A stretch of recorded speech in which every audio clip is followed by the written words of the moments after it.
cette table ronde va certainement faire écho donc, aux questionnements, aux différents questionnements présentés par Pierre Lequéot, notamment sur la découverte des musiques, comment les médiathèques peuvent faire découvrir de nouvelles musiques.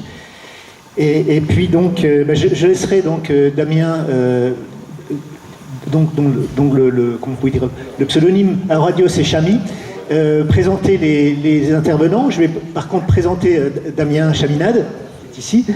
Donc Damien est impliqué donc à Limoges dans le milieu associatif en tant que bénévole. Il a aussi créé des structures de management, d'organisation de concerts, un label discographique, I Love Limoges Records.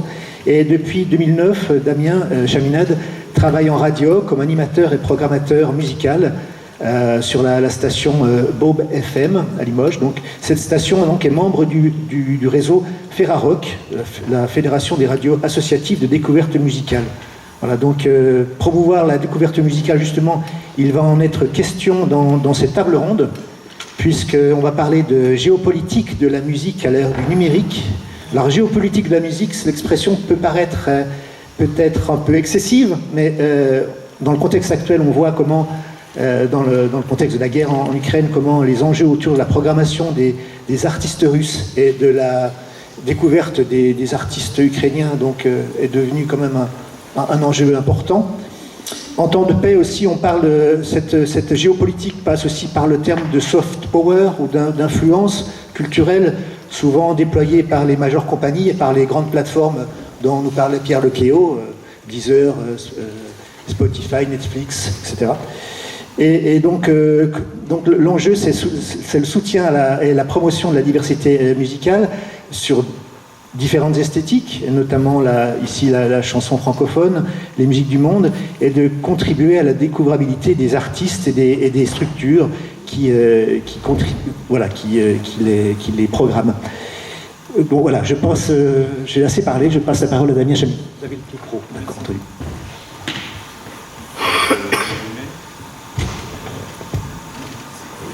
Bonjour à tous, merci donc de participer à cette thématique, on va dire, où il y aurait beaucoup de choses à dire. Pour en parler, justement, j'ai à côté de moi Benjamin Minimum, qui représente l'association Zone Franche, entre autres, qui est un réseau consacré aux musiques du monde, et on aura l'occasion de revenir d'ici quelques secondes justement sur qu'est-ce que l'on entend et comment Benjamin, en tous les cas, quel sens donner à ce terme musique du monde. Il est aussi rédacteur associé et rédacteur en chef de Mondomix, que vous connaissez peut-être, ex-Mondomix. Oui, tout à fait, que s'est arrêté en 2015, mais qui existe encore dans la tête de beaucoup de personnes, c'est pour ça, je tenais à le dire. Et on aura l'occasion de parler autour de cette expérience concernant donc la géopolitique, les musiques du monde, et puis peut-être aussi avec l'arrivée d'Internet.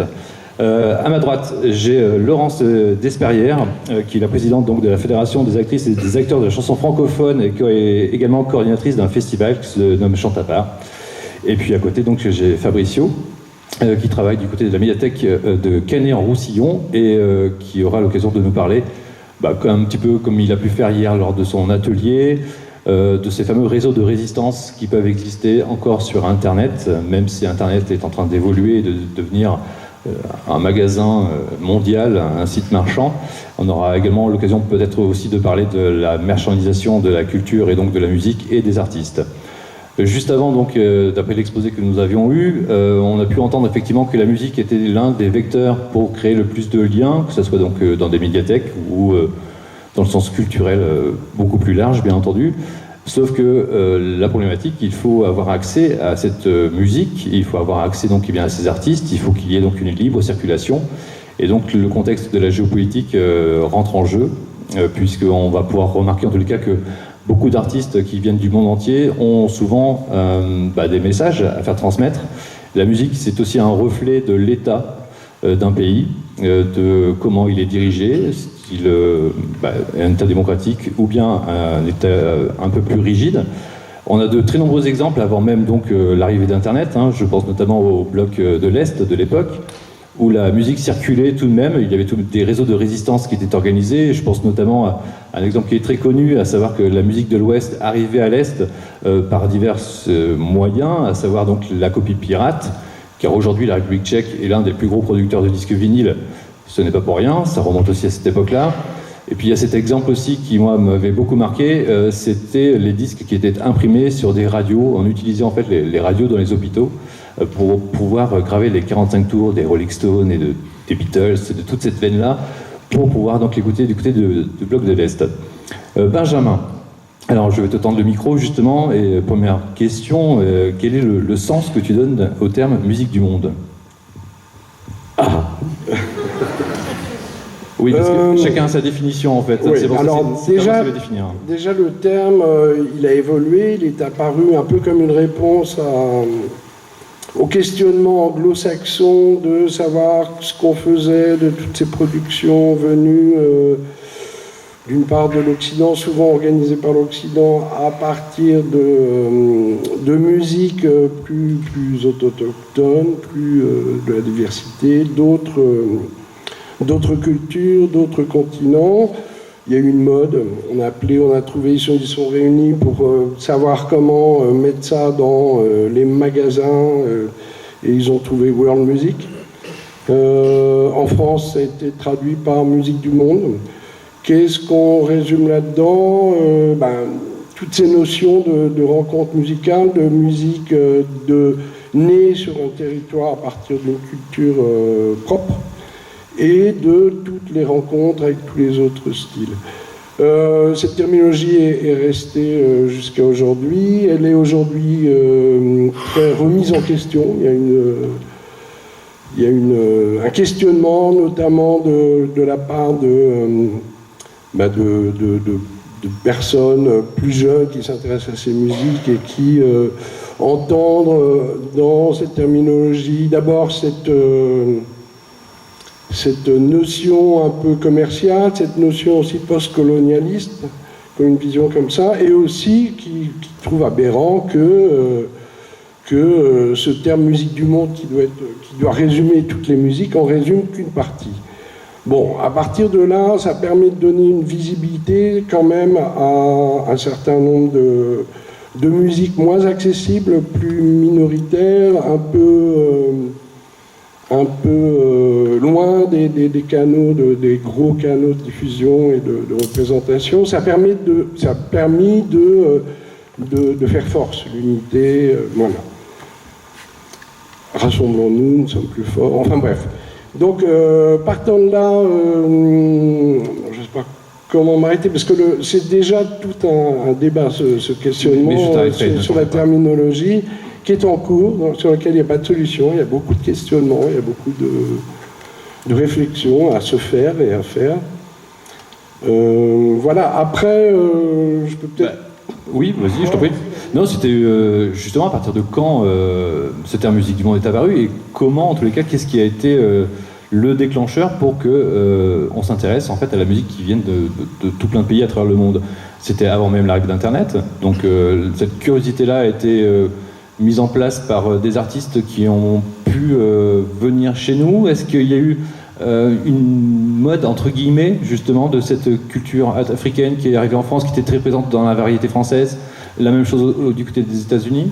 Il y a eu plusieurs étapes. Il y a eu des étapes. Il y a d'abord un temps, moi je me rappelle, dans les années 60, on avait de temps en temps présenté ici et là des artistes venus d'Afrique avec une dimension assez folklorique. C'est-à-dire, ce qui prédominait, c'était les danses, les costumes, les musiques, enfin, peu importe. Donc il y a eu ce premier attachement au folklore. Il y a une première étape comme ça. Après, il y a eu un peu d'exotisme, oui. Et exotisme qui se retrouvait pas seulement en France, mais aussi à Hollywood, enfin bref. Après, il y a eu, dans les années 60, il y a eu un renouveau, une prise de conscience mondiale, suite aux États-Unis, avec des gens comme Woody Guthrie, qui avaient, eux, un positionnement politique et une vision de deux minorités qui se défendaient contre une majorité écrasante politique. Et il y a eu des répercussions dans le monde entier de ça, et notamment en France, où il y a eu tout un mouvement le mouvement folk. je vous apprends rien, qui s'est intéressé aux musiques de tradition. Très vite, on a incorporé des musiques venues d'ailleurs, qui ont commencé à faire front. Donc, il y a eu d'abord une étape où ce sont un peu c'est ces gens venus du folk qui se sont intéressés à ces musiques d'ailleurs. Ensuite, il y a eu quand même un mouvement aussi en parallèle avec notamment les Beatles qui se sont intéressés à la musique indienne, qui ont remis en avant des gens comme Ravi Shankar, qui ont encore ouvert un espace d'ailleurs, une autre note dans les musiques qu'on suivait à l'époque.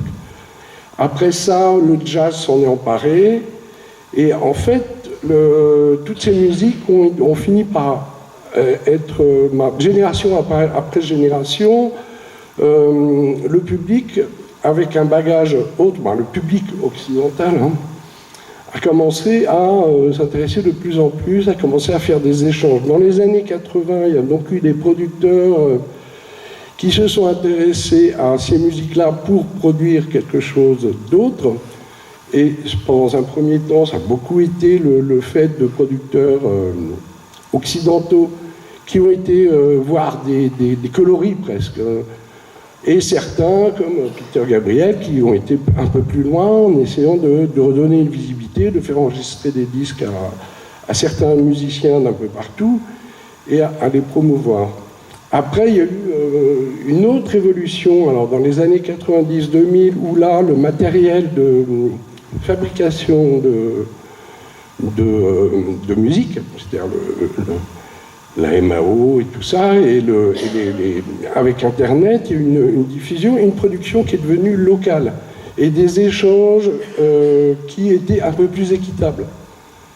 Et mais voilà, aujourd'hui, Internet a donné un véritable souffle, je pense, à la visibilité de ces musiques, à l'échange de ces musiques, et je pense à la prise en main aussi des outils par d'autres personnes, et on est arrivé à une évolution. Aujourd'hui, Internet est effectivement en train de devenir un supermarché. Là, les choses deviennent de plus en plus compliquées parce que ces histoires qui sont indissociables souvent de ces musiques, les histoires de comment elles sont nées, d'où elles viennent, pourquoi, quelle société, quelles valeurs, tout ça commence à être complètement gommé pour ne devenir que quelque chose à nouveau d'exotique. Oui, c'est bon, on en parlait tout à l'heure en off. On peut parler effectivement rapidement des plateformes de streaming que vous connaissez tous et toutes.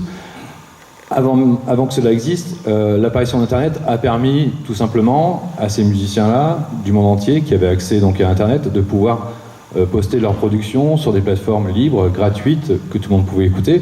Aujourd'hui, la musique est en train de se resserrer, ou du moins les moyens que l'on donne aux personnes de pouvoir écouter des musiques se resserrent à travers donc ces fameuses plateformes de streaming. On ne parlera pas du modèle économique de ces fameuses plateformes, Deezer, Spotify et autres, puisqu'il y aurait beaucoup de choses à dire et à redire, surtout donc d'un point de vue éthique et les droits reversés donc aux artistes. Il y a aussi la problématique des algorithmes qui sont proposés, puisque ces plateformes de streaming appartiennent aux majors, qui sont donc les actionnaires principaux. Les majors, il en reste que très peu dans le monde. La diversité, là encore, est très restreinte. Ce qui fait qu'effectivement, on est face donc à un produit, puisque c'est quelque chose de marchand, et que les informations qui pouvaient être liées à l'histoire de ces artistes, de ces musiques, n'apparaissent nulle part, puisque lorsque vous allez sur Spotify, par exemple, vous avez accès à la pochette, au titre et au nom de l'artiste, ce qui est tout de même la base et le minimum. Par contre, il y a plein de choses qui ont été à dire et qui sont encore à dire, et donc il y a des réseaux de résistance qui se créent à travers donc des blogs, à travers des sites internet, comme ça peut être l'histoire avec Mondomix, par exemple, qui était là pour traiter des musiques du monde, mais qui était là aussi pour retransmettre le message de ces artistes-là et leur bagage, en tous les cas, artistique. Alors, raconte-moi quelques-unes de tes fameuses expériences avec ces artistes-là, d'où ils venaient, puisque la géopolitique aussi fait face à notre monde qui évolue constamment. Je parlais tout à l'heure des blocs de l'Est qui sont tombés dans les années 80. Il y a toujours eu aussi des échanges entre la France et l'Afrique, notamment. Il y a des problèmes aussi de relations entre la France et l'Afrique. Alors, est-ce que tu as des exemples à nous donner comme ça de géopolitique, d'histoire, de réseaux, de résistants, d'artistes résistants? Oui, alors Monde Mix est né en 1998 sur l'idée que, donc, en France, en Occident, il y avait quand même cette installation, cette visibilité de plus en plus accrue de ces musiques venues d'ailleurs. Et il y a eu le constat de se dire, voilà, tiens, on a un outil de communication qui est Internet, et on a des musiques mondiales. Donc il y a forcément une adéquation, quelque chose à mettre en commun. À l'époque, les lois, Internet était encore un champ d'aventure, un champ de, comme a pu être les radios libres dans les années 80. Il y avait vraiment beaucoup de choses qui étaient imaginables. Les moyens n'étaient pas fixés, le modèle, l'économie n'était pas fixée, tout était ouvert. C'était vraiment une grosse aventure. Donc c'était intéressant à ce moment-là. Monde Mix est né en mars 98. Moi, je suis arrivé dans l'équipe quelques mois plus tard, et j'étais le premier permanent à travailler sur cette histoire-là. On a fait un premier en janvier 99 avec le Cabaret Sauvage. On s'est associé avec le Cabaret Sauvage pour faire un reporting multimédia au quotidien d'un festival qui est devenu historique, qui s'appelle Femmes d'Algérie. À l'époque, il faut savoir qu'en Algérie, il y avait de gros problèmes avec le fisc, que ces artistes étaient menacés de mort, et un opérateur d'origine algérienne qui avait fui l'Algérie avait réussi à réunir un ensemble d'artistes d'origine algérienne, femmes, qui jouaient pour la première fois en France, dont Asna El Becharia, dont Souad Massi. Premier pas en France de Souad Massi.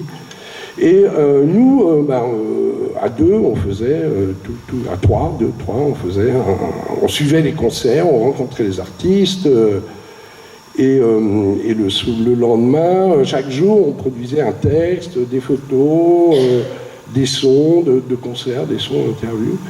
Et très très vite, le premier résultat qu'on a eu le premier retour qu'on a eu autour de ce travail-là venait d'Algérie, avec des messages qui nous disaient merci de nous donner, de nous permettre de voir ça. Et donc, tout de suite, à ce moment-là, on s'est rendu compte, en fait, que cette démarche autour de Musique du Monde était forcément politique. Elle était forcément active. Elle était dans une représentation. Bon, il se trouve qu'on a fait des liens avec ces artistes, qu'on a pu aider certains, Souad Massi et Asna El Becharia, sont restés en France, on les a aidés à rester en France et à leur faire rencontrer des professionnels, ils ont fait carrière. Donc ça, c'est un premier exemple assez fondamental pour l'histoire de Monde Mix, en tout cas, qui a duré 16 ans. De cette attitude, de ce questionnement. Après, on a rencontré plein d'autres artistes qui tous portaient un message particulier et qui étaient souvent affaiblis peut-être dans leur pays et qui, du fait qu'il y avait un commentaire, il y avait des commentaires qui avaient une médiatisation faite, alors par nous et par d'autres aussi, parce qu'on n'était pas les seuls. Bon, sur Internet, de cette façon-là, on a longtemps été... il n'y avait pas énormément de choses développées. Mais je pense que ça a soutenu des positions, ça a rendu visible des minorités, et ça a donné une ouverture aussi au public sur des choses différentes, avec des histoires différentes, d'autres façons d'appréhender la musique, d'autres façons de la vivre aussi que celle qui a perdu, celle qu'en Occident, qui a beaucoup perdu de ses fonctionnalités premières, souvent. Souvent, on s'aperçoit dans ces musiques-là qu'il y a des fonctionnalités liées aux musiques traditionnelles, des fonctionnalités spirituelles, des fonctionnalités d'encouragement au travail, de choses comme ça. Et ça, en tous les cas, à titre personnel, ça a complètement changé ma vision de la musique et mon approche. Moi, j'étais passionné de musique depuis l'enfance. Donc, à travers cet exemple, c'est aussi une preuve que l'arrivée d'Internet a permis la circulation des œuvres peut-être beaucoup plus facilement que sans Internet. On ne parle pas de la libre circulation des artistes, mais bien de leurs œuvres cette fois-ci. Oui, de leur existence de certaines choses, oui. Effectivement, après, très vite s'est posé la question des droits. Bon, au début, comme les moyens étaient légers, il n'y avait pas... les moyens dont on disposait pour se connecter sur Internet étaient faibles, c'était les modems, des choses comme ça. On ne pouvait pas balancer tout un album en pleine puissance sur un site Internet. On mettait des extraits qui n'étaient même pas... dont on ne prenait pas possession, qui étaient des relais, enfin bref... technologique, mais oui, ça a donné, je pense, ça a aidé à illustrer en tous les cas une recherche que beaucoup de personnes essayaient de faire et qui permettait de mettre en avant des artistes avant leur prestation, ou aussi Mondomix a beaucoup aidé aussi à faire le lien avec des professionnels. Et pendant très longtemps, les majors méprisaient totalement la communication qu'on pouvait leur faire, ne nous donnaient aucune information sur leurs artistes. Mais bon, il y avait moult autres artistes auxquels on pouvait avoir accès et donner une visibilité. Et voilà, bon, et puis très vite, alors à l'époque, moi on s'est aussi très vite rapproché du réseau Zone Franche, qui est donc ce réseau des professionnels de la musique, qui a aujourd'hui 30 ans d'existence, qui a aussi, sur le même constat, s'est formé à réunir tous les professionnels pour essayer de faire réseau, pour défendre leurs droits auprès des ministères et de les aider à être actifs. Enfin bon, c'est toute une autre histoire.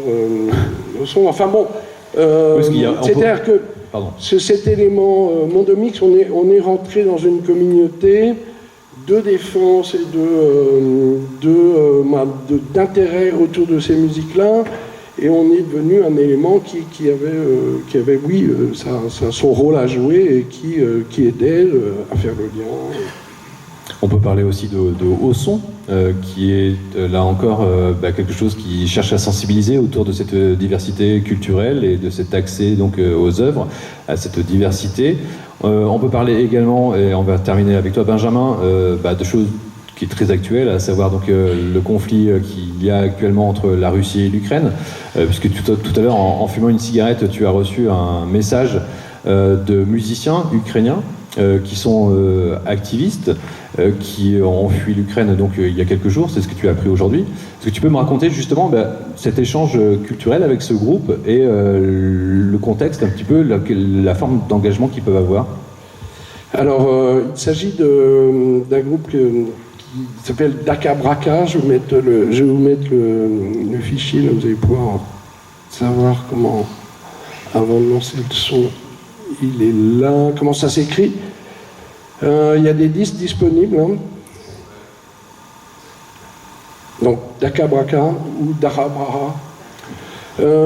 Alors, ce sont eux, c'est un groupe moi, que j'ai découvert il y a plus de 10 ans dans un salon qui s'appelle le Womex. Un grand salon autour des musiques du monde qui est basé dont l'organisation est basée à Berlin, mais qui fait tous les ans un salon, festival, présentation de nouveaux artistes dans des pays différents. Daka Braka sont des gens qui sont en fait à l'initiative de ce projet. C'est un dramaturge qui a créé un théâtre à Kiev, qui s'appelle Vlad Troïtsky, qui a mis en relation 3 musiciennes, ethnomusicologues et un autre musicien pour travailler sur des musiques de tradition ukrainienne, mais ce sont des gens qui ont aussi développé un son, on va pouvoir l'entendre là après, très très actuel. Eux, ils sont depuis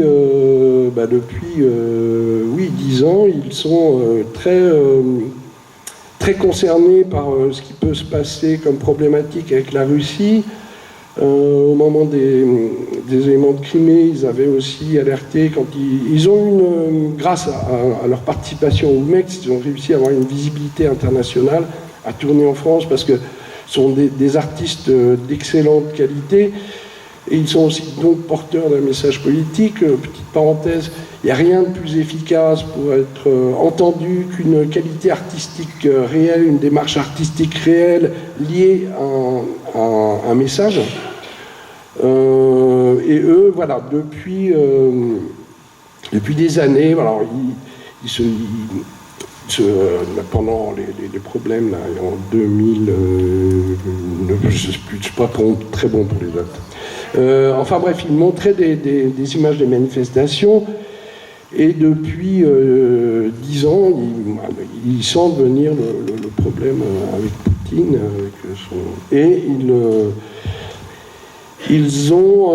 Partout où ils vont, ils ont ce slogan « No War, Stop Putin » qui apparaît en vidéo derrière eux dans leurs prestations. Au moment où a déclaré la guerre, ils étaient en tournée. Ils étaient en tournée et ils étaient revenus à Kiev pour faire une série de plusieurs concerts avant de repartir ailleurs en Europe. Ils ont été bloqués pendant un temps. Ils se disaient on va faire les résistances sur place, on va rester sur place. Et puis finalement, ils se sont dit qu'ils allaient peut-être être plus efficaces à l'étranger pour continuer à porter leur message. Et Libération a publié le journal de Vlad Viotiski, qui est donc le conseiller du groupe et la personne. Et les dernières nouvelles qu'on avait, c'est que finalement il avait décidé d'être plus efficace et ils ont organisé un convoi. Sur Libération, ça s'arrête à ce vendredi où ils sont bloqués à la frontière hongroise. Moi, j'ai pris contact avec la personne qui va les recevoir parce qu'ils vont être accueillis en Normandie, à Vire. Et ce matin, elle m'a annoncé qu'ils étaient bien en France. Et qu'ils étaient donc à Vire et qu'ils allaient intervenir à l'Odéon la semaine prochaine.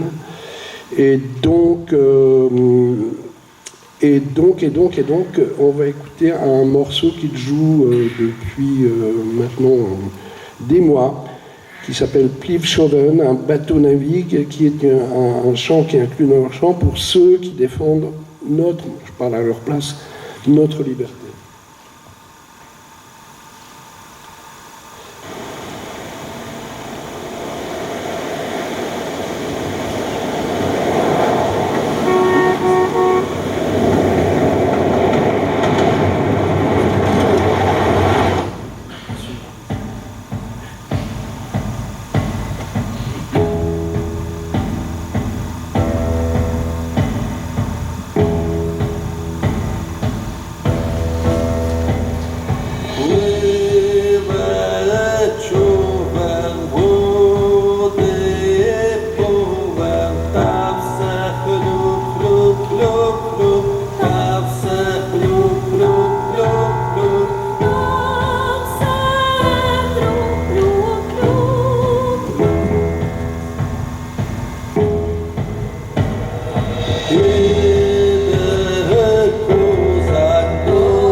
je ne sais pas. Merci beaucoup. Le temps nous manque et Benjamin aurait beaucoup d'autres exemples à nous donner.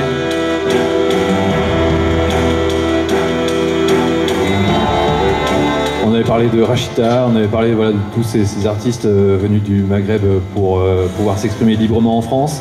On aurait pu parler également de la libre circulation des artistes. Des artistes syriens, libanais, qui ont un peu une même démarche, qui ont quitté leur pays pour défendre une vision de leur pays différente à l'extérieur. Je pense à Zed Hamdan, qui est l'ancien initiateur d'un groupe qui s'appelait Sopkills, qui était le premier groupe arabe à mélanger les sons de la culture de cette région avec les musiques électroniques. Aujourd'hui, il y a un projet qui va arriver bientôt dans votre discothèque qui s'appelle Bedouin Burger. Et il est avec une chanteuse syrienne et c'est d'un très grand intérêt. Enfin bref. Et d'autres. Et aussi de voir comment nous, à Ossons, on peut aussi revisiter l'histoire officielle de certains pays comme le Cameroun, comme on l'a fait avec Blik Bassi qui doit intervenir là. Et Emile Boum, qui tous les deux ont travaillé sur la réalité camerounaise de l'indépendance, qui était quand même complètement dirigée par la France. Et c'est une histoire qui n'est pas connue, en fait. Voilà. Merci en tous les cas. Merci Benjamin pour ces nombreux exemples. De notre côté, effectivement, on a un festival à Limoges qui s'appelle les Francophonies et qui, tous les ans, est victime des bons vouloirs du ministère de l'Intérieur à attribuer donc des visas aux artistes qui, pour la plupart du temps, viennent d'Afrique et qui, en l'occurrence, voient leur visa refusé. C'est devenu d'ailleurs une trop grande habitude. Donc on a essayé de toucher du doigt cette musique dite du monde qui arrive à travers nos oreilles, que ce soit donc à travers l'expression vivante du live ou bien sur Internet, grâce à différentes plateformes indépendantes, bien entendu, et des webzines, je le souhaite également. On va s'intéresser maintenant à une autre forme, à savoir donc l'expression francophone, avec toi Laurence, puisqu'on va parler bien entendu de cette fédération donc de Fête des chansons. J'ai un petit exemple moi qui me vient en tête, c'était en 2015 je crois, j'assistais à l'ouverture d'un autre festival à Montréal qui s'appelle les Francopholies. Et le premier soir, il y avait eu une carte blanche à la scène rap montréalaise. Et le lendemain, à la une des journaux, de tous les journaux de Montréal, c'était un énorme scandale.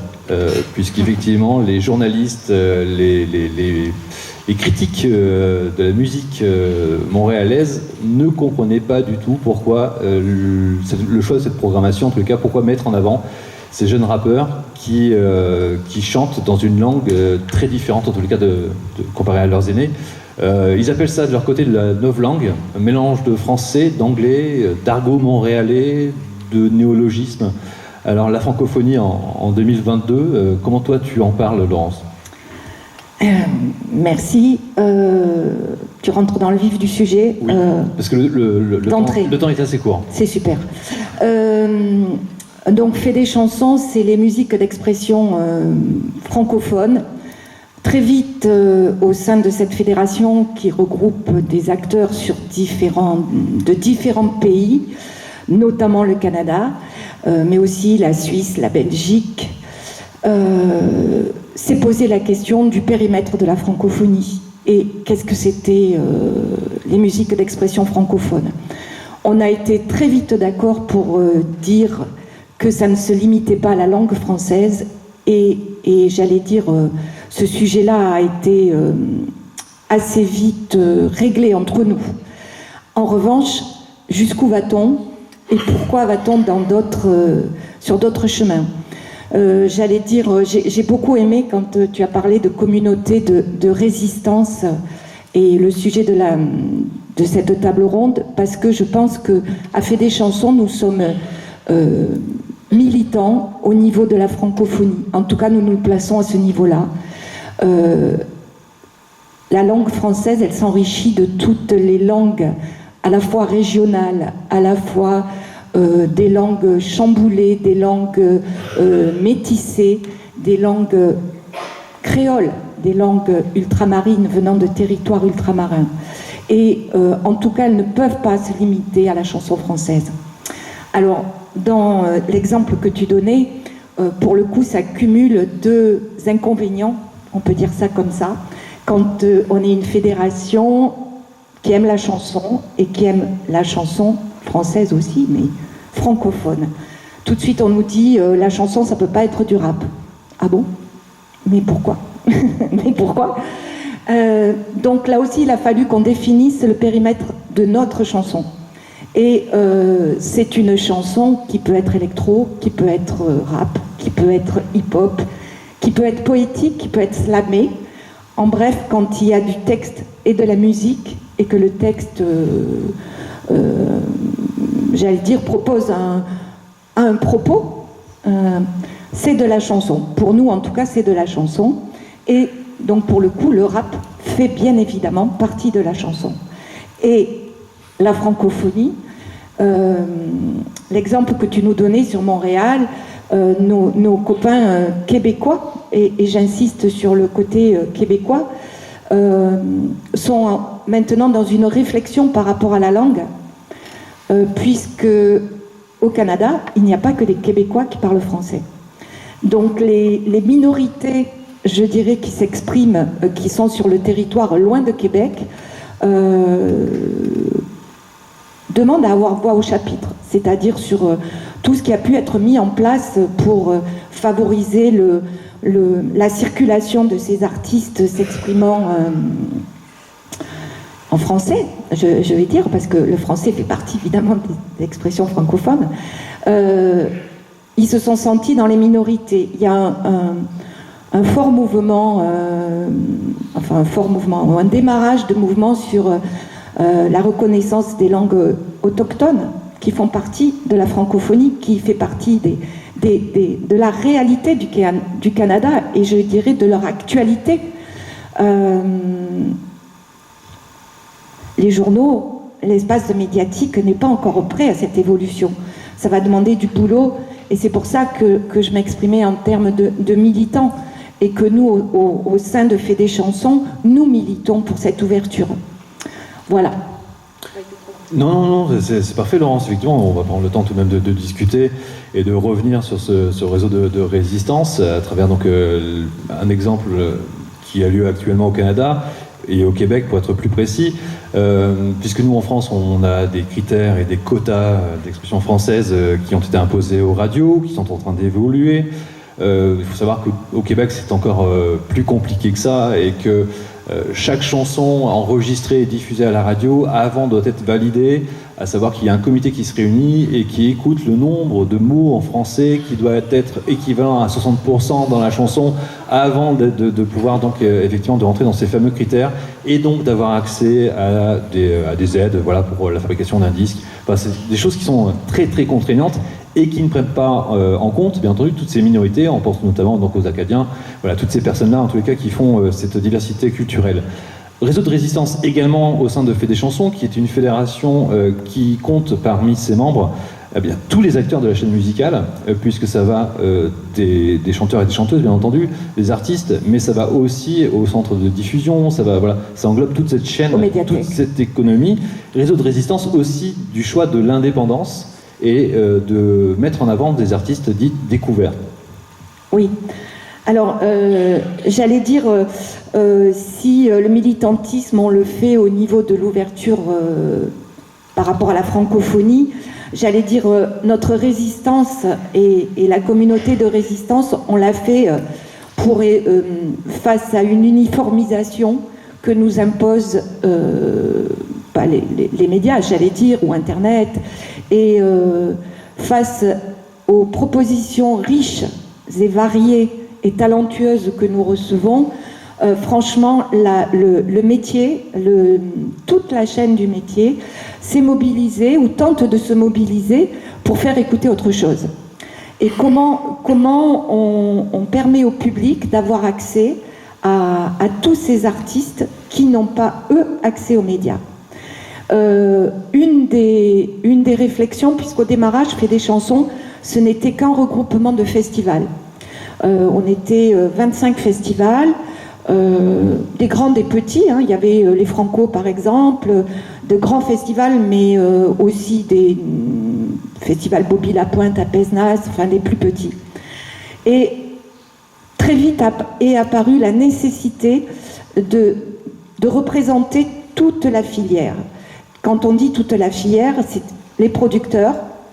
Effectivement, nous travaillons principalement avec des producteurs indépendants, mais aussi des lieux de diffusion pour pouvoir mobiliser sur les premières parties, mobiliser sur l'émergence, comment on travaille avec des artistes émergents, comment on travaille avec des artistes régionaux, comment on crée du lien sur un territoire. Qu'est-ce que ça veut dire faire venir un artiste de loin, par exemple, s'il ne peut pas rencontrer des artistes régionaux? Est-ce que comment on donne du sens à toute cette mobilité essentielle d'un point de vue politique et face aux libertés, mais qui d'un point de vue, j'allais dire, économique et puis j'ai mon mot, excusez-moi, je veux dire de responsabilité par rapport au déplacement, c'est-à-dire comment on fait fructifier le fait qu'on puisse bouger. Est-ce qu'on fait venir des artistes de loin simplement pour les faire venir de loin, ou est-ce qu'on fait profiter le territoire? Comment on organise ces médiations pour que le territoire soit irrigué de tout cet apport extérieur? Et il nous a paru important que dans une fédération, on puisse se retrouver, les médiateurs, les diffuseurs, les producteurs, les artistes. Parce que quelquefois, c'est la méconnaissance de nos contraintes aux uns et aux autres qui font que les choses ne se font pas. Et je dirais, et après que nous sommes pour l'instant une fédération avec 80 acteurs à peu près. Ça fonctionne. L'idée, c'est pas... ça fonctionne parce qu'on est militant, parce qu'on y croit, et parce qu'il y a du lien entre nous. Et puis aussi parce que le réservoir d'artistes, il est très important. Il y a beaucoup d'artistes qui écrivent, qui créent, qui font des choses intéressantes. Je dirais, ça c'est mon côté optimiste, le boulot qui a été fait dans les conservatoires, dans les écoles de musique, nous avons de plus en plus de musiciens. Oui, le niveau augmente, et pour autant on écoute très peu ces artistes-là, médiatiquement. Quand on les met face à des publics, j'allais dire, les publics sont contents. Et souvent, la première chose qu'ils disent, c'est « Oh, mais on ne savait pas que ces artistes-là existent. » Voilà. C'est l'une des problématiques qui n'a pas été résolue grâce à Internet. Hein. Non, et c'est pour ça que nous, on a cru que notre résistance, on allait l'organiser par rapport au spectacle vivant et par rapport au réseau. Bon, après, on n'est pas complètement naïf. Donc, on s'est dit, il faut qu'on existe sur les réseaux. Parce que effectivement, si ces artistes-là ne vont pas sur les réseaux, ils auront encore moins de chance. Donc on a lancé voilà, des playlists, des propositions, je dirais, différentes, avec l'idée que s'il y avait plein de gens qui proposent des playlists différentes, on n'est pas concurrent. Ta playlist, la mienne, ne font que renforcer une audience auprès d'un grand public. Plus on sera à faire des propositions sur le net différentes de celles des injonctions, je dis commerciales, on peut espérer que d'autres artistes auront accès à un public. Oui, et l'une des problématiques, effectivement, sera maintenant le référencement sur Internet. Bon courage pour pouvoir exister. Ça, on ne sait pas faire, nous. Oui, c'est une question aussi, et là aussi, une logique peut-être commerciale, malheureusement. Oui, tout à fait. On va passer le micro donc à Fabricio, qui est en charge de la médiathèque de Canet-en-Roussillon, mais qui est également, donc, comme il le porte sur son badge et sur son t-shirt, qui participe activement donc à Wikipédia. On va parler justement de ces réseaux de résistance qui peuvent exister sur Internet avec toi. On parlait de géopolitique et on a donné des exemples du monde entier. Or, on en parlait entre nous. Il est vrai que la géopolitique peut être aussi en France, à travers donc des cultures qui cherchent à exister, qui se battent au quotidien. On pense aux Bretons, on pense aux Basques, on pense aussi aux Catalans, et en l'occurrence, Fabricio, du côté du Canada occidental, tu es très bien placé pour te rendre compte un petit peu de l'activisme qu'il peut y avoir. Et entre autres, sur Wikipédia, tu me disais que les Catalans étaient très présents sur Wikipédia. Quelle est l'importance justement de ce genre de réseau par rapport à la musique, par rapport à cette culture musicale? Alors, merci pour l'invitation. Les Catalans, pendant très longtemps, ont été les Wikipédiens les plus actifs au monde pendant des années, en rapport, nombre de locuteurs, nombre de contributeurs. Voilà. Parce que justement, ils ont très bien compris que c'était un intérêt absolu pour eux, un outil très important pour eux pour défendre leur culture. Face aux méchants espagnols. Bon, voilà. Ils sont 10 millions, il y a tout le reste. Les Basques aussi l'ont très bien compris. Hein, les Basques sont très très très actifs sur la Wikipédia en basque. C'est pas du tout la même chose du côté français. C'est-à-dire que nous, on bénéficie de l'activisme des Catalans. Et quand je dis l'activisme, ils ont vraiment des moyens énormes parce que justement le gouvernement catalan donne beaucoup d'argent pour financer les programmes justement sur la Wikipédia en catalan. C'est pas du tout la même chose sur la Wikipédia en occitan qui est complètement moribonde. La Wikipédia en breton ça va, mais parce que bon ça s'est réveillé un peu, mais il y a une Wikipédia en picard, en alsacien, il y a à peu près toutes les langues de France, hein, et bon généralement il y a même un Wikipédia en normand qui est très drôle à lire, il faut le lire à haute voix, le Wikipédia en normand. Hein. Enfin, je dis ça pour les Normands, je ne me moque pas, hein, mais mais ça existe, si vous savez écrire le normand, il faut essayer de triper. J'en profite pour faire un petit aparté, parce que j'ai eu des nouvelles ce matin, justement, alors, de la communauté Wikipédia ukrainienne, puisque, bien sûr, ça a eu un impact, puisque depuis le début de la guerre, le nombre de contributeurs a été divisé par 2, c'est-à-dire qu'ils ont disparu dans la nature, on ne sait pas, bon, voilà.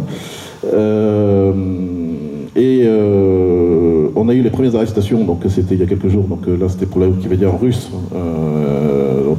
un des plus gros contributeurs de la Wikipédia en russe qui a été arrêté, et il se trouve que c'est un Biélorusse, il a été arrêté sur ordre des Russes, donc on ne sait pas où il est passé. Et là, en fait, on a reçu un appel aujourd'hui de solidarité donc, pour tous les administrateurs des autres Wikipédia. Parce qu'en fait, comme la moitié de la communauté wikipédienne a disparu chez les Ukrainiens, ils n'arrivent plus à faire face à l'invasion de trolls pro-russes en fait, qui essayent de modifier tous les articles, et ils demandent l'aide en gros des administrateurs des autres langues.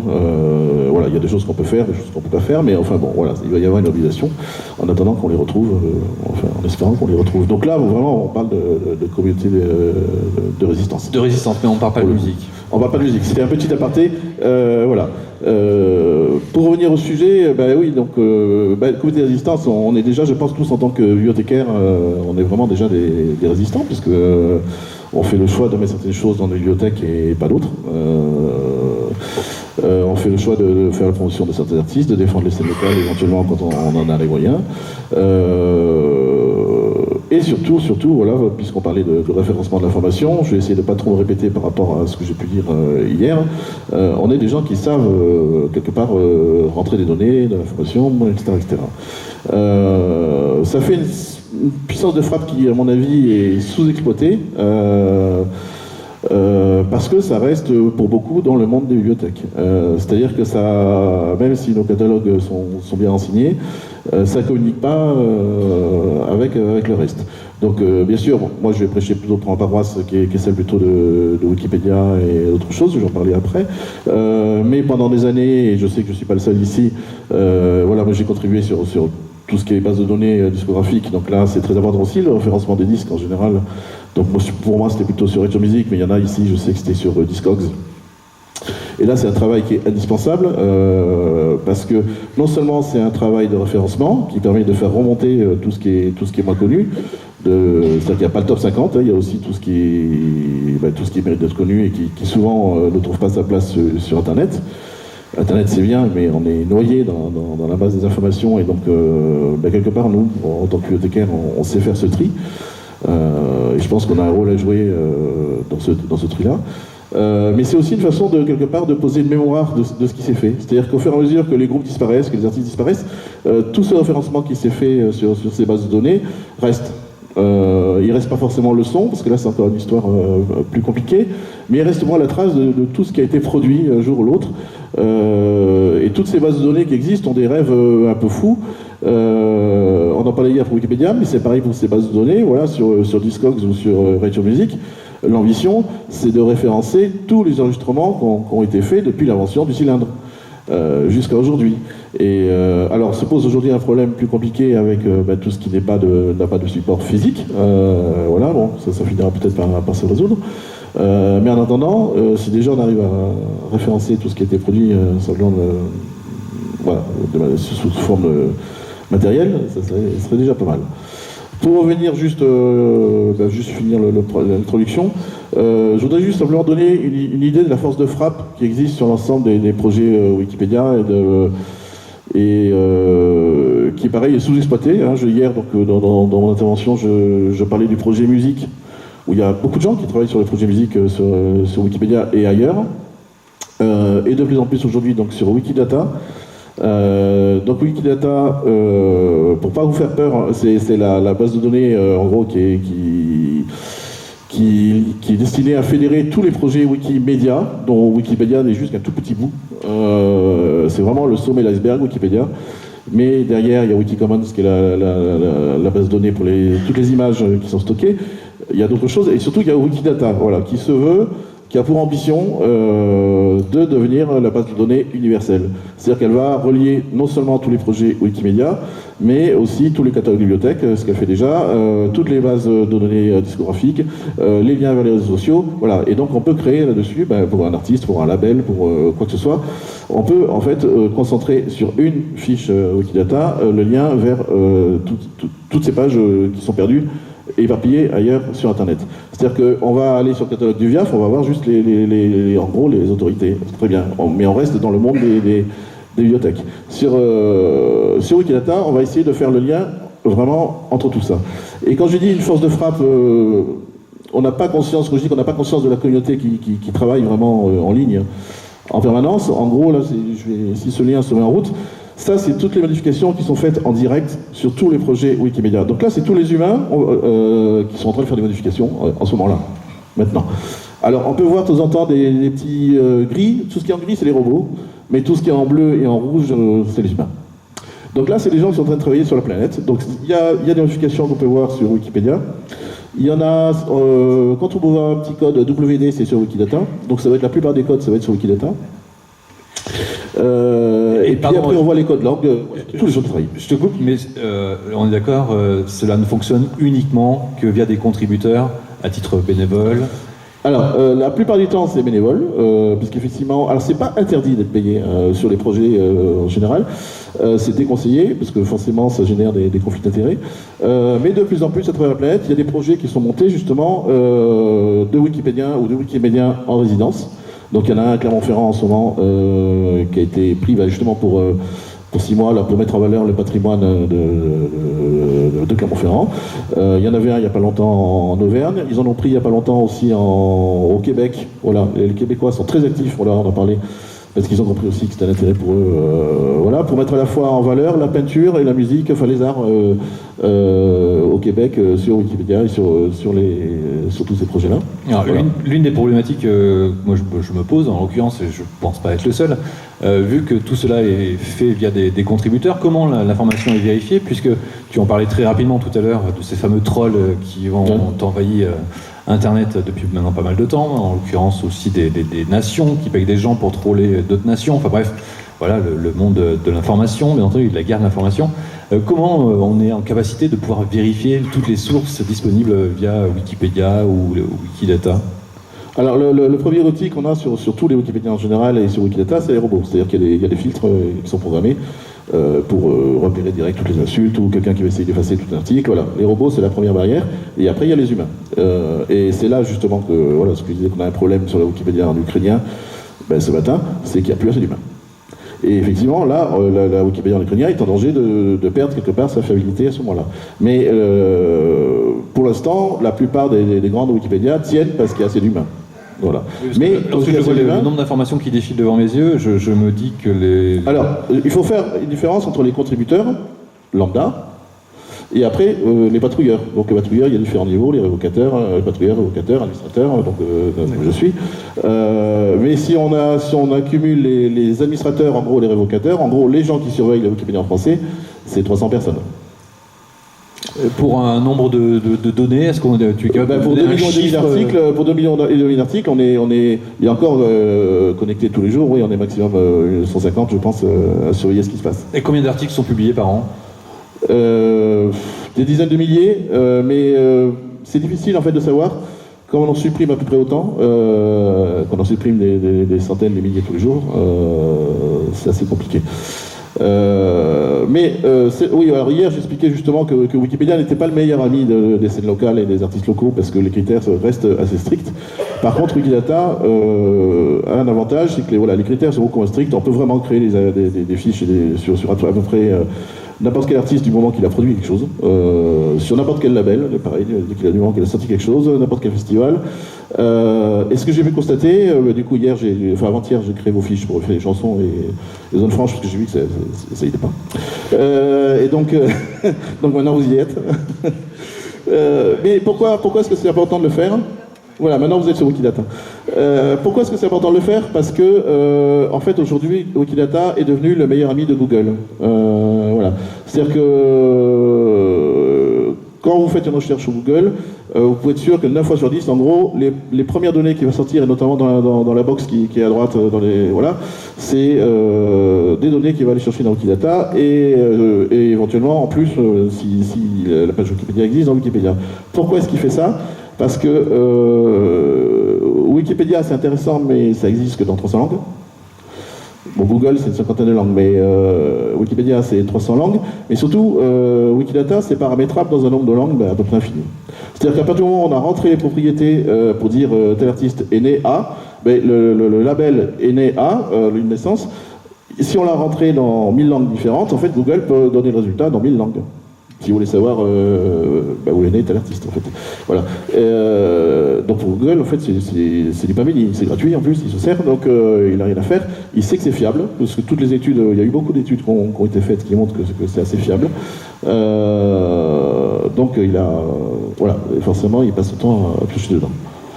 Je vois que le robot pioche dans des photos au hasard. On a des résultats assez impressionnants. Hein. Ok, d'accord. Je n'y suis pour rien. Hein. C'est l'algorithme qui pioche dans des photos au hasard dans Wikicommons. C'est ça. Alors, on parlait aussi de l'évolution et du modèle économique de la musique, et entre autres de la musique live. Puisque là, toutes ces données, toutes ces sources sont offertes, sont gratuites, tout simplement. La problématique qu'il y a depuis maintenant plus de 20 ans, à savoir que l'économie de la musique, que ce soit à travers le disque ou à travers la musique vivante, s'est complètement transformée, c'est devenu un vrai produit. Il suffit de voir les sociétés, en tous les cas, qui rachètent les festivals. On parle de Vivendi, on parle de Canal+, on parle de groupes qui s'intéressent, comme c'est bizarre, à la culture et à la musique. Les problèmes et ce que ça engendre, et je le vis assez régulièrement malheureusement, c'est qu'on n'a plus du tout accès en fait aux artistes via la retransmission par exemple de concerts à la radio, chose qui se faisait très facilement. Aujourd'hui on nous dit oui, ce sont les 3 premiers morceaux, en l'occurrence le premier morceau c'est celui où le son est le moins bon, le deuxième les artistes sont pas tout à fait dedans, et le troisième c'est le meilleur, et là on s'arrête. C'est la même chose pour les photos. Aujourd'hui, prendre une photo, même avec ne serait-ce qu'avoir une accréditation pour pouvoir prendre des photos, c'est devenu quelque chose de très compliqué. Alors non pas parce qu'on demande l'autorisation aux artistes, je pense que si on avait contact directement avec les artistes, c'est beaucoup plus facile. Le problème, c'est tout l'entourage qui est derrière ces artistes-là, qui eux doivent se payer et donc monétisent le moindre échange. Donc là encore, est-ce que ça peut être une réponse, une résistance face à cette marchandisation culturelle ?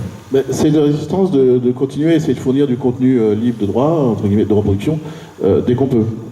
Et c'est sûr que pour les festivals, voilà, on en parlait tout à l'heure, ça devient de plus en plus compliqué, parce que voilà, ces festivals sont privatisés et il y a des grosses boîtes qui veulent vraiment garder tous les droits. Mais c'est d'autant plus important du coup de faire remonter du contenu libre tous les artistes qu'on peut rencontrer avant, qui deviennent qui soient en gros emprisonnés dans ce système-là, et de faire remonter du contenu. Voilà, donc on parlait hier d'un Wikipédien dont c'est devenu la spécialité de se faire accréditer à peu près partout et je pense en 7-8 ans a fait remonter 56 000 photos d'artistes en tout genre sur Wikicommons. Voilà, ces photos à lui sont reprises partout parce que souvent c'est les seules photos libres de droit qui existent sur ces artistes-là. Donc là oui, il y a vraiment un enjeu. Et donc ça veut dire que même le petit chanteur qu'on fait passer dans sa médiathèque, le simple fait d'uploader des photos et de les rendre disponibles en ligne, ça fait qu'il y a des photos de lui qui vont circuler, qui sont reprises partout. Ça je l'ai déjà vu souvent, parce que le contenu libre en fait souvent n'est pas disponible par défaut. Oui, Benjamin. Juste sur cette histoire de l'image de l'artiste et de l'évolution aussi de la représentation de l'artiste sur les médias. L'image a pris de plus en plus et explication aussi de ce qui est évoqué là. L'image a pris de plus en plus d'importance dans la pertinence médiatique de l'artiste. Ce qui se passe aussi, c'est que l'artiste est de plus en plus conscient de cette image et veut la contrôler. Et donc, il est possible de trouver aussi, c'est comme ça que nous, on fonctionne à Austron, c'est qu'il y a quand même toujours un jeu de photos qui accompagne un événement. La sortie d'un album, c'est un peu ce qui fait la périodicité même de ces concerts, parce qu'il y a un album, sortie de l'album, concert qui suit. Et à ce moment-là, il est disponible, libre de droit aussi, des photos de promotion qui sont alors souvent assez jolies, mais très maîtrisées. Et donc voilà, il y a aussi cet aspect-là à mettre en lien avec cette difficulté de faire. Alors la plupart du temps, ces photos de promotion qui est aussi un peu étonnante. Moi, j'ai fait énormément de photos de concerts et dans les dernières années, j'en fais un peu moins là parce que c'est devenu vraiment un sport. Et ce qui est très rigolo, c'est qu'au bout des 3 fameuses chansons auxquelles on a le droit, alors on évacue les crash barrières, c'est-à-dire cette zone entre la scène et le public où on met les photographes et les gens qui filment les concerts. On se retire et puis on se retourne derrière la foule et on voit des centaines de milliers, voire des milliers dans les grosses événements d'appareils photo qui, eux, sont complètement... voilà, et puis ça donne des photos vraiment médiocres du coup. Alors les 3 premiers morceaux pour la photo, c'est pas comme la musique, c'est-à-dire que l'artiste transpire après, donc les photos sont un petit peu moins belles. C'est peut-être pour ça. Voilà, c'est pour ça. Si vous avez d'ailleurs des questions, si vous souhaitez intervenir et interroger donc les 3 intervenants qui sont ici, n'hésitez pas. C'est maintenant, c'est tout de suite. Ah, une question de Dominique au premier rang, s'il vous plaît. Ah, merci. Non, moi du coup, c'était plutôt une question sur Fabricio, sur donc tu disais libre de droit sur les photos, c'est pas libre de droit parce qu'il faut quand même toujours citer la source historiquement, même si elles sont sous licence libre. On fait souvent la confusion entre libre droit d'auteur, ce qui n'existe pas en fait, parce que ça c'est inaliénable, et libre droit de reproduction. Et les licences qu'on va utiliser sur Creative Commons, et c'est ça souvent qui nous pose problème, sont des licences CC BY SA. Donc ça veut dire qu'en fait, on doit pouvoir, et pas une C, c'est-à-dire qu'on doit pouvoir, elles doivent pouvoir permettre une réutilisation commerciale. C'est-à-dire que toutes les photos que vous allez trouver sur Wikicommons, si vous voulez les imprimer, faire un calendrier et le vendre, vous pouvez. Et c'est ça souvent qui bloque en fait, c'est-à-dire qu'on va souvent trouver du CC BY SA, mais NC, donc qui ne permet pas l'usage commercial, et c'est souvent ce qui se passe avec les photos de promotion qu'on va trouver, c'est-à-dire qu'on va nous dire qu'elles sont reproductibles, mais on ne peut pas les utiliser pour Wikipédia. Et donc la seconde partie de ma question, c'était comment c'est contrôlé. Enfin, en gros, si quelqu'un ne respecte pas la licence avec laquelle j'ai protégé ma chanson, ma photo, enfin quel que soit, il n'y a pas d'organisme qui existe pour sanctionner les abus qui sont faits. Alors, on a des administrateurs sur Wikicommons aussi. Il y a toute la communauté, pareil, qui passe son temps à vérifier toutes les photos. Je le fais aussi. C'est-à-dire que dès que quelqu'un crée un article sur un artiste, la première chose qu'on fait, c'est d'aller vérifier d'où viennent les photos. Donc là, bien oui, il y a énormément de photos qui sont supprimées, à peine elles ont été uploadées et on ne les conserve pas. Et c'est pour ça qu'il y a toujours énormément de pages Wikipédia d'artistes qui n'ont pas de photos, parce qu'il n'existe de fait aucune photo libre de droit. Pareil pour les écrivains, pareil voilà, pour énormément de gens. Et oui, donc, Sophie me pose une question que je reproduis au micro. Est-ce qu'il faut l'autorisation de l'artiste? Non, dans la mesure où le photographe a eu l'accréditation, pardon. À partir du moment où la photo a été prise dans un lieu public, voilà, non, il faut aucune autorisation. Oui. Non, c'est sûr que si c'est une photo volée à la plage, non. Mais si on l'a pris dans un, Si on l'a pris dans sa concert, a bibliothèque. priori, il a rien à dire. Hein. Pareil, un écrivain qui est en dédicace dans une occasion publique, a priori, il n'a rien à dire. Après, il a le droit de dire qu'il trouve la photo moche, ça arrive, mais bon, à partir du moment où c'est des lieux publics. Juste sur les photos, au sein de Fait des chansons, puisqu'on a toute la filière, le rapport à l'image, les artistes, évidemment, ça devient un sujet qui les préoccupe. Et souvent, je rejoins ce que tu disais, leur image est liée à leur actualité. À savoir que certains artistes ne souhaitent pas, par exemple, quand ils sortent un nouvel album, diffuser une image certes très jolie d'eux, mais qui ne correspond pas à cette actualité-là. Ça peut être par rapport à leurs vêtements, par rapport à une coupe de cheveux, par rapport à un décor. Et les artistes, souvent, nous font part, ils se sentent très mal protégés. Très mal protégés sur le net, et ils voient circuler des photos qui mettent en péril tout le boulot qu'ils font sur la communication, ou qu'ils croient faire. Et je dirais, pour avoir discuté avec eux de ces problématiques-là, de liberté de droit, qui pourraient les servir et non pas les desservir, souvent ils sont dans des mesures de protection maximum. Donc ils préfèrent interdire tout, plutôt que de ne pas maîtriser. Du coup, je dirais, on peut le regretter, mais on peut aussi se dire, et pourquoi pas? Et pourquoi pas? Et puis juste au niveau des grands festivals et des grands événements, j'allais dire, ils sont beaucoup moins nombreux, les très grands événements, que les événements moyens ou plus petits. Et souvent, on fait des règles où on établit des process par rapport à des grands événements. Quand on va dans un événement moyen, fort intéressant, ou plus petit événement, il est beaucoup plus facile de rentrer en contact soit avec l'artiste, soit avec son entourage, qui en général est particulièrement content qu'on s'occupe de lui, enfin qu'on s'intéresse à lui, et sera prêt à collaborer avec vous. Nous, à Fait des chansons, les médiathèques sont, certaines médiathèques sont des adhérents et sont des partenaires dans ce circuit, et ils reconnaissent que l'accès à l'artiste est facilitateur, j'allais dire. Je crois qu'il y avait une autre question, j'ai vu circuler le micro. Catherine Caudan, Bibliothèque départementale de la Gironde. Je reviens sur la diffusion des musiques du monde en France. Je voulais juste souligner, la France a un très bel outil de diplomatie culturelle, que sont les instituts français et les alliances françaises. Institut français ex-Centre culturel français, qui ont pour mission d'établir des passerelles entre les artistes du pays d'accueil et les artistes français.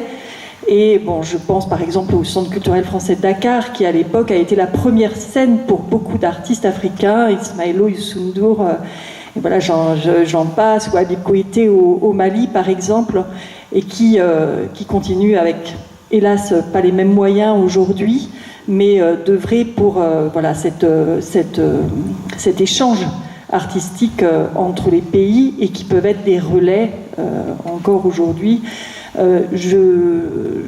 Juste aussi une petite remarque sur la diffusion, la distribution, parce que je suis au regret de constater qu'il y a des... Alors je prends deux exemples, des artistes mauriciens comme Zoulou et Menoir, que j'ai voulu commander pour la bibliothèque départementale, et je me suis retrouvée dans l'impossibilité de le faire, d'autant plus bloquée évidemment par les marchés publics, et je suis désolée de penser que des artistes de cette qualité ne puissent pas être connus voilà, sur le territoire français, alors qu'on est à l'heure d'Internet, mais que le support physique, je ne parviens pas à l'avoir, et que même par Internet, sur les plateformes, c'est difficile. Merci. Oui, c'est vrai qu'on n'en a pas parlé, mais si on parle très rapidement de la distribution, et je prendrai l'exemple de la France, parce que c'est celui que je connais, La distribution s'est complètement écroulée ces 10 dernières années, c'est-à-dire que les distributeurs ont quasiment tous disparu et que malheureusement l'économie des maisons de disques passe ailleurs, entre autres peut-être dans les photos pour vendre des albums, si elles y arrivent. Je pensais que Laurence allait nous parler justement des alliances et de ces instituts françaises à l'étranger qui permettent aussi aux artistes français et francophones de se rendre dans différents pays. Je pensais aussi que tu allais parler des bureaux d'export qui aident justement à la vente, en tous les cas à l'export de ces groupes français, mais tu ne m'en as pas parlé. Erreur. J'en ai pas parlé parce que, j'allais dire, dans un autre souci d'ouverture et de circulation, nous avons pris un autre chemin. Quand je dis nous, fait des chansons. Pas contre ce réseau qui existe là, qui existe déjà, mais plutôt pour le renforcer et pour ne pas, pour essayer d'établir d'autres réseaux. Je m'explique. Des réseaux qui ne passeraient pas par le ministère de la Culture en France, mais des réseaux avec des acteurs du terrain là-bas, à savoir par exemple, alors j'ose pas parler de boîtes de production parce qu'on sait qu'en Afrique, c'est compliqué d'avoir quelqu'un du territoire, mais par exemple, sur l'île Maurice, nous avons comme relais 3 jeunes femmes qui ont monté, qui sont mauriciennes et qui ont monté leur structure d'accompagnement d'artistes. Voilà. Et qui vont venir, peut-être, on l'espère, qu'on va les aider avec le bureau export, les mettre en relation. Notre idée en tout cas, ce n'est pas de venir sur des réseaux qui existent déjà, mais essayer de créer d'autres réseaux pour faire en sorte qu'ils soient plus forts. Voilà. Et puis un petit mot juste sur les territoires ultramarins. Et c'était chouette de ton exemple sur l'île Maurice. Ces territoires ultramarins avec leur culture, avec les artistes, j'allais dire, les grandes difficultés qu'on a à les faire venir et surtout à les écouter. Ils sont souvent en autoproduction, ils sont souvent... voilà, et je dirais que notre résistance, elle est aussi sur une communauté qui fasse passer l'information. Merci beaucoup. Laurence ? Oui, Benjamin. Non, juste pour appuyer cette idée aussi, c'est vrai qu'on a vu dans ces derniers temps disparaître tous ces labels qui veillaient justement à Ménoir. Il a eu un disque qui est sorti il y a au moins 10 ans en France. Or, son label, qui était basé à Amiens, dont le nom m'échappe là maintenant bêtement, et s'est écroulé aussi, oui. Et voilà, c'est juste pour appuyer cette idée du constat de l'écroulement de toutes les petites structures et les moyennes structures qui étaient sur des travaux, sur une prospection plus entre guillemets de niche comme l'industrie aime bien dire, mais voilà, sur des réalités culturelles qui ont beaucoup moins de visibilité et d'autant plus en support physique. Voilà. Moi, j'aurais une question, donc ici Nicolas, à Laurence et à Benjamin. Et donc Benjamin a parlé de Mondomix, donc maintenant Benjamin travaille à Ausson. Et donc en fait la question c'est sur les médias, sur les revues, les webzines, les émissions de radio, donc dans le domaine notamment de la chanson française et des musiques du monde. Et quelles seraient les bonnes adresses, les bonnes pistes, les bons, voilà. Alors, je fais juste une petite parenthèse concernant la chanson, et je remercie donc Dora Balami, donc, qui est chroniqueuse aussi à la revue Hexagone. Voilà. J'allais parler d'eux. Concernant la chanson francophone, j'allais dire, là aussi, on est sur des résistants indépendants. Le magazine Hexagone, par exemple, est une mine de renseignements, de photos, il y a plein de choses.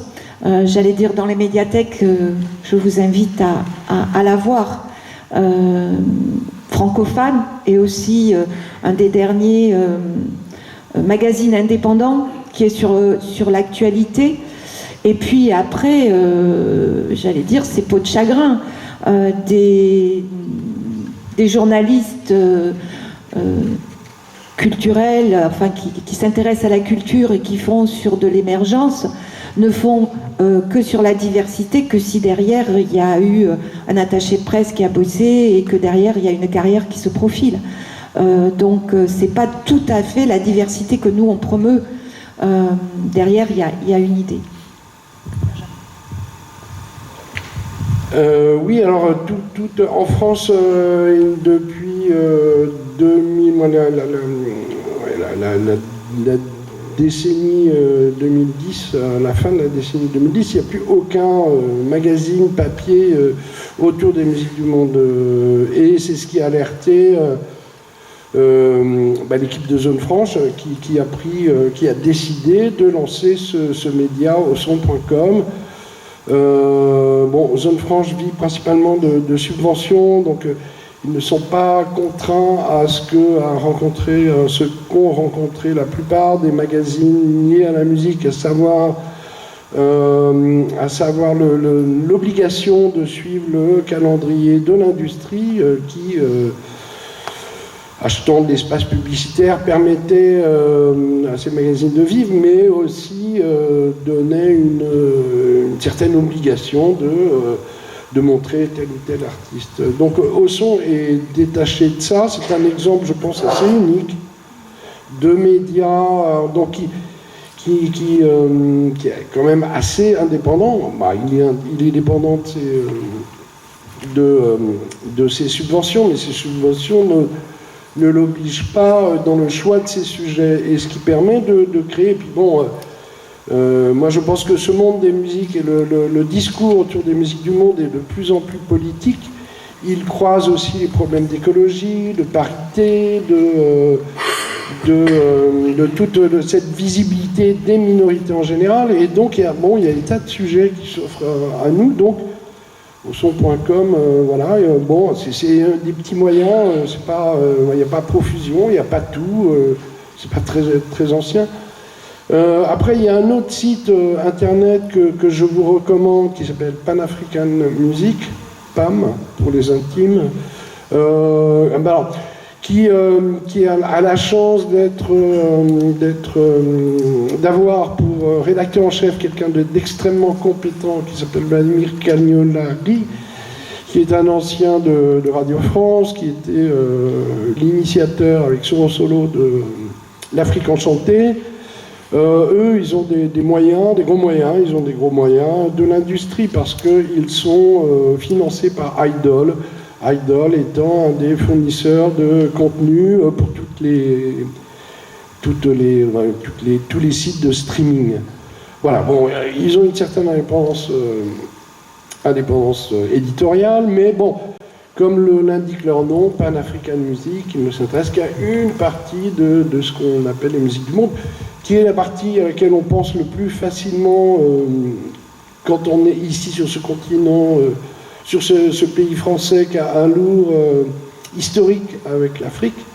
Mais ça ne résume pas tout ce qui se passe ailleurs, quoi, et il y a des choses très intéressantes en ce moment qui se passent en Europe et tout ça, mais il y a très très peu de commentaires autour de ces musiques-là de manière générale. Cyril Michaud a une question. Des blogs ici et là, voilà. Juste une anecdote. Quand on parlait pour la question, pour parler des guerres d'influence culturelle, on en parlait tout à l'heure. Sur la Wikipédia en espagnol, on a une guerre depuis des années pour savoir qui a inventé la salsa. Donc entre les Mexicains, les Colombiens et les Cubains, qui essayent chacun de dire sur Wikipédia que c'est eux qui ont inventé la salsa, et ça dure depuis des années. Voilà, c'est une guerre culturelle.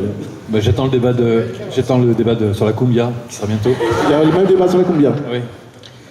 C'est une question sur Wikipédia. Je voulais savoir s'il y avait des passerelles avec d'autres ressources de contenu en Creative Commons, notamment des ressources musicales comme archive.org. Alors, en fait, tout va se faire maintenant via Wikidata. En fait, alors, je ne sais pas si je reprends une page d'un artiste que j'avais montré hier, simplement pour montrer tous les liens qu'on peut générer. J'avais pris un artiste qui était né à Limoges, c'est lui là, voilà. Hop, donc voilà, donc là lui il a sa page Wikipédia, c'est très bien, tant mieux pour lui.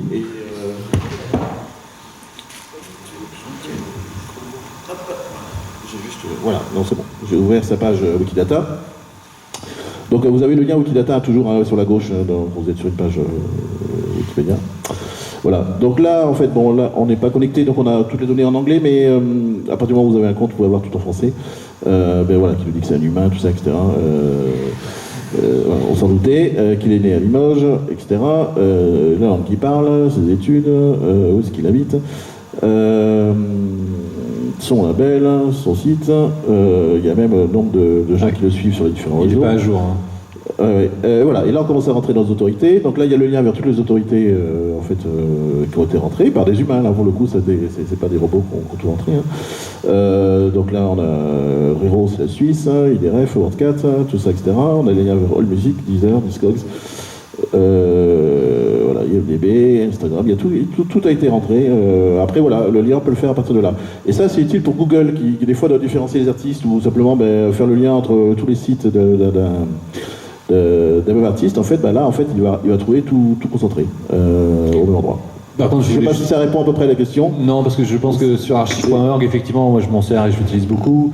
C'est une base de données qui nous permet de récupérer librement aussi du son en téléchargement libre. Alors là, le truc c'est qu'on ne va pas pouvoir l'importer directement. C'est-à-dire qu'il y a des choses sur archive.org, à mon avis, qui sont pas que nous on ne pourrait pas importer légalement. Alors par contre, il y a des liens, on peut rajouter des liens, je pense. Oui, dernière question. Non, c'est pas une question en fait, c'est on va dire un petit coup de pub perso. Bien sûr. Nicolas, je travaille à la médiathèque des Ponts-de-Cé. Il se trouve qu'à titre personnel, je suis aussi engagé dans la conception d'un magazine en ligne qui aborde le sujet du jazz qui n'a pas été évoqué là et qui s'appelle Citizen Jazz, que vous connaissez peut-être par ailleurs, pour lequel je suis chroniqueur, rédacteur, mais je participe aussi un petit peu à l'administration, et qui pour le coup, lui, est entièrement indépendant puisqu'on est tous complètement bénévoles et qu'on a pour but la promotion de la scène jazz nationale, hors des grands canaux de communication et des grandes figures qu'on connaît tous et qui ont leur valeur, mais qui peut donner une vraie réalité de la richesse de cette scène à l'heure actuelle, et également de la scène internationale et particulièrement européenne. Là, pour la Journée de la Femme, début de mois, on a fait tout un focus sur quelques grandes musiciennes en Europe. Et voilà, enfin, il semble que c'est un modèle qui se développe en dehors du modèle économique et qui tient principalement sur les motivations des gens qui ont envie de faire vivre cette musique et de la faire connaître. Voilà, merci. Oui, c'est vrai qu'on peut que le souligner et c'est difficile à donner des liens, des endroits en tout cas sur Internet pour pouvoir trouver des références. Il y a archive.org, mais il y a tellement de labels, de sites qui font référence. Moi notamment, je pense aux Allemands qui font un travail d'archive autour de la musique africaine qui est juste incroyable en allant chercher si les artistes existent encore, s'ils existent encore, ils rééditent des compilations et dans ce cas-là, ils reversent des droits d'auteur. Si l'artiste est mort, ils versent ces droits d'auteur à la famille de l'artiste. Je pense à Analog Africa qui est un très très bon label pour tous les gens qui aiment la musique un petit peu old school, bien entendu, puisque moi c'est ma vision de la musique du monde que j'ai. Je me suis arrêté avant Peter Gabriel, que je trouvais insupportable, mais ça c'est un goût personnel, bien entendu. Voilà, il existe tellement de choses et que l'on doit uniquement sur des valeurs simples qui sont humaines, à savoir des gens qui, comme sur Wikipédia, sont des contributeurs qui, par leur bon vouloir et leur envie de partager leurs connaissances et leur savoir, s'investissent sur Internet. Le problème, bien entendu, de cette résistance et de cette musique sur ce monde numérique, c'est de pouvoir la retrouver, s'informer. Donc la visibilité est encore compliquée, donc je vous renvoie vers des médias indépendants, les radios associatives, les fanzines, les webzines, toute cette culture-là que vous devez avoir et que vous avez, je n'en doute pas bien entendu, si vous travaillez en médiathèque. Je pense qu'il est 12h44. Moi, je voulais juste terminer avec... est-ce que tu peux aller sur Radio avec 4.0 ? Moi, j'ai une vision du monde qui est très optimiste et je suis un hippie derrière moi. Et du coup, je voulais juste terminer avec ma vision de cette notion de géopolitique avec 4 ou 5 O, radio.com. Il y a 4 ou 5 O. Puisque sur radio.com, je ne sais pas si vous connaissez ce site qui est très connu, vous pouvez tout simplement avoir accès... Oui, c'est que des O. Nous sommes face donc à la planète et vous pouvez faire dérouler comme ça la Terre et vous arrêtez dans n'importe quel pays, continuez en mode gratuit, voilà. Voilà. Et là, vous circulez, vous allez sur le pays que vous souhaitez, vous choisissez la décennie que vous aimez, et vous pouvez avoir accès à des tas de musiques venues du monde entier. Et là encore, ce sont des contributeurs c'est un passionné de musique qui au début était tout seul, puis ils étaient 2, puis ils étaient 3, et aujourd'hui c'est toute une communauté qui vient alimenter ce site internet qui est complètement gratuit. Dernière annonce de Benjamin. Cet après-midi, il y a les posters sessions. Je pense que tous les deux, nous avons des stands. Moi, j'ai de la documentation sur Osson, de la documentation sur Zone Franche, mais j'ai surtout amené avec moi un lot de magazines qui s'appellent les Cahiers Osson, qui sont une reproduction sur papier de 1 an de contenu de osson.com. Et ce sont des choses que je donnerai au premier avis. Merci beaucoup en tous les cas. Merci à tous les quatre. Merci.